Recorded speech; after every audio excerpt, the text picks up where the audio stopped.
Ongi etorri beste behin Lizen Sormen txokora. Gaur sukaldari izango gara.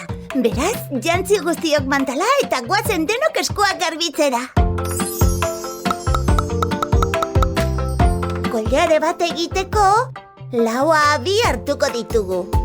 Tximu punkia gelditu zaigu, ezta? Hortxe gure oilar serioa.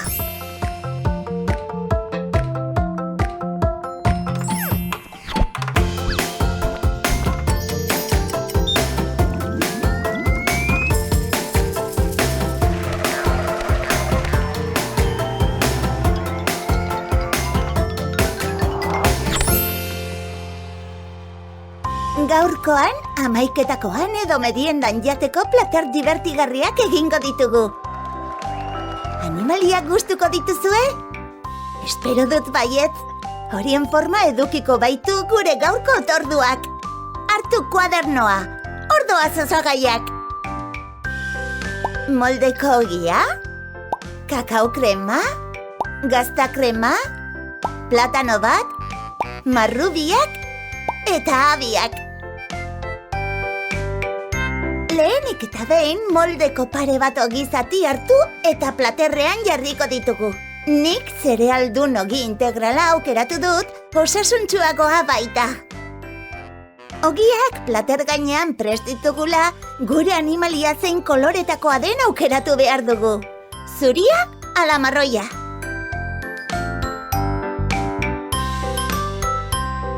Ea ba, aukeratu bat.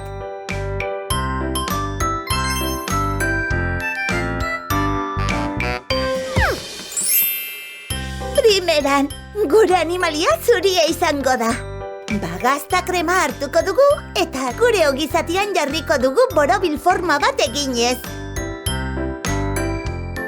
Osondo! Gauza bera egingo dugu beste batekin.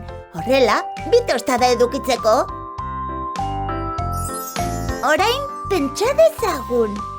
Zein animalia dira zuriak? Katuak eta oilarrak adibidez? Bietako bat aukeratu behar dugu. Zer egin nahi duzue? Katua ala oilarra?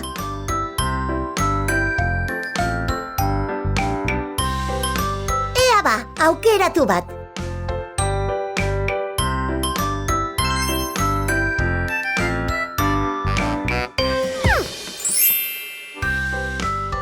Miau! Ba, katua egiteari ekingo diogu. Bi hartu eta hementxe jarriko ditugu. Bigarren tostadan ere berdin. Horrela. Osondo! Gure katuak jada begiak ditu. Orain goazen belarriak egitera. Marrubi bat hartu eta erditik zatituko dugu. Xafla finak atera behar ditugu. Triangelo bakoitza belarri bat izango da.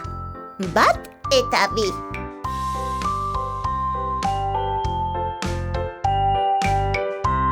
Eta hemen ere beste bi. Oso ondo. Orain sudurra. Beste marrubi bat hartuko dugu eta ipurditxoa moztuko diogu. Gure sudurra izango da. Eta orain bibotea. Marrubiari kendu diogu bai ipurdia? Beno ba, gelditzen den zatia erditik moztuko dugu, eta marrubitirak moztuko ditugu. Guztira, 6 behar ditugu. Eta horrela joango gara kokatzen.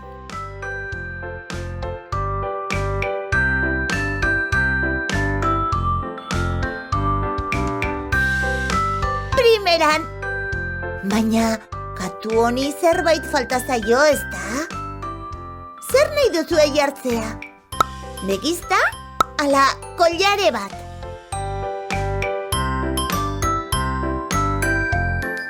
Tira, zuen aukeraketaren zain nago.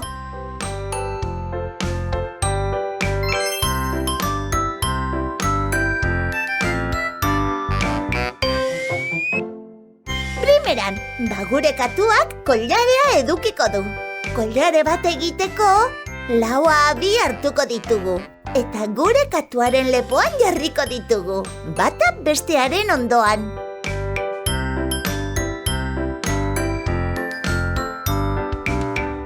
Bigarren tostadan ere berdin jarri. Zoragarri!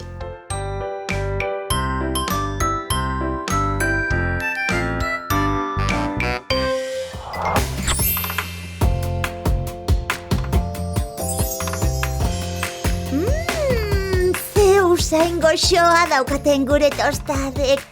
Eta atzen olako otordu divertigarri eta osasuntsua prestatu dugun. Soberan geratu zaizkizuen fruta zati guztiekin, Macedonia goxo-goxo bat egin dezakezue. Eta orain, ni banoa probatzera. Honegin guztioi, eta hurrengora arte lagunok! Goukapi. Arpidetu.